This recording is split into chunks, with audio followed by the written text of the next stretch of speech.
The first thing I would do if you're highly emotional, like highly emotional, volatile, fly off the handle, a lot of mood variation, a lot of negative emotion, the first thing you might want to think about is whether or not there's actually something wrong with you, like physically. You might be ill, because illness can do that to people, and so you should go get yourself checked out. You know, you might have an inflammatory condition or something like that. And the next thing I would check out is like, are you sure you're not hungry? I'm dead serious about this. I mean, with many of my clients who've been anxious, like a lot of them, they come in and say, I'm so anxious. I had this one client, she'd come in and she'd say, God, you know, I'm so dead at the end of the day. I'm just wiped out. I've got no energy at all. All I can do is lay down. She was like 24. All I can do is lay down and watch like the same movie I watched the night before. Is that normal? It's like, well, no, it's not. So, and I knew this. I said, well, what do you eat? And she said, well, I usually don't have any breakfast. And then I have like a little bowl of rice for lunch. And I usually have something like that for dinner. And I thought, you live on 2 balls of rice a day. And you're wondering why, when you come home at night after a full day's work, you don't have any energy. I said, well, have you considered the possibility that you're starving to death?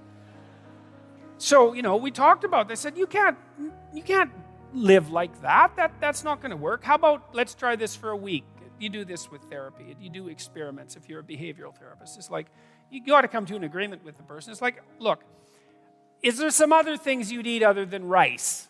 You know, like 4 other things. It's like, we agreed. Maybe she'd eat an egg or something. It's like, or I think it was eggs. And there was a few other things. I said, okay, look, here's what you do. Get up in the morning and like have 2 eggs. You don't have to enjoy them. You know, because people say, well, I'm not hungry. It's like, why is that relevant? That's not the issue here. It isn't like gourmet time. It's not starving to death time. So eat your 2 eggs, and maybe in 3 months you'll enjoy it. You know, until then it'll be like chewing down rubbery cardboard, but it's not that big a deal. So, you know, we upped her caloric intake by a factor of about 4, and she came back, and it was like, I think she came back 2 more times. It's like, oh, I have lots of energy now. It's like, oh, good, you're not dying of starvation. It's like, and I'm telling you, like, if you're a volatile person, try this. Eat a high-protein, high-fat meal in the morning. No sugar.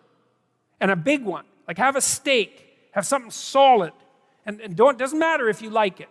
Who cares? Cook it the night before if you don't want to cook it then. Just try it for a week and see what happens. My suspicions, I've had half my clients, I would say, have dropped their volatility levels 50% by eating a high-fat, high-protein breakfast. And then also notice that if you are crabby, you know, and volatile and touchy and you can't get along with anyone, go eat something. Like have 2 teaspoons of peanut butter and wait 10 minutes and see if you're still a witch. So for some people, and if you are a volatile person, like your blood sugar levels tend to move up and down more because you stress yourself out more. For some people, that really matters. And so, look, try it for a week. It's nothing, right? And you might think, oh, God, what you'll find, if it works, is, A, you don't get nearly as upset about the things that used to upset you. So, and that'll be a shock. You'll think, oh my God, I would have flown off the handle because of that before, and now it's hardly bothering me. So that's a lovely thing. And then the second thing is, if something bothers you, you'll recover way faster. And so that's a good start. And so try that. That's no harm. It's not going to hurt you. Try getting up at the same time every day.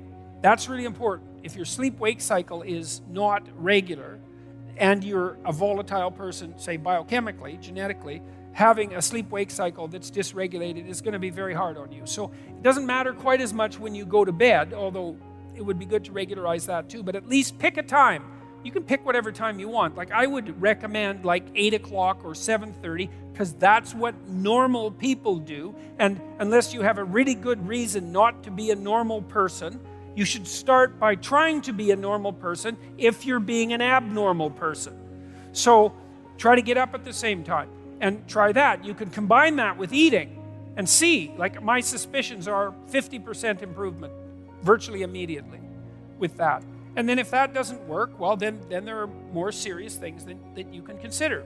being checked out by an MD and making sure you're okay, you might want to go talk to a therapist. You might want to consider something like an SSRI, an antidepressant, because maybe you have a biological condition, a biochemical condition that's wreaking havoc with your mood. And like SSRIs, serotonin reuptake inhibitors, don't work for everyone. My experience has been that they don't really work that well for people who have cataclysmically horrible lives. And that's not the same as being depressed, right? Depressed is when actually your life's not too bad by normative standards, but you're still volatile as hell and your mood's out of kilter. SSRIs sometimes can help amazingly with that. And usually you'd know within a month. So try them for a month. If they don't work, stop. If they do work, well, thank your lucky stars, because how bloody much misery do you want? And like having dysregulated negative emotion is no picnic, man. And it's really hard on the people around you as well. So those are that, and you know, I have this program online I mentioned. The other thing you could try is go online. I have this program called Future Authoring.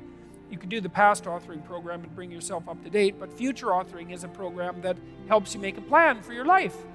You know, and what do you want from your friends, your family, your career, your education? How are you going to take care of yourself mentally and physically? Where would you like to be in 3 to 5 years?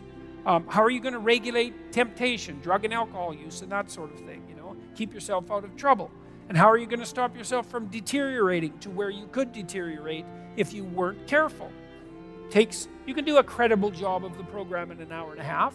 You know, it's proved very useful for people. Maybe you're kind of aimless and you need a plan. That's another possibility. So, but don't live with it.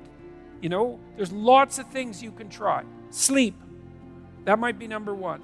Food, that's number 2. Number 3, talk to someone, a professional, if it's really out of hand, because what do you want to do? You want to suffer terribly for the next 10 years? And plus, if you do have a lot of excess negative emotion, it's really hard on you psychophysiologically because you produce a lot of stress hormones, and that makes you old. So it's dangerous physically as well.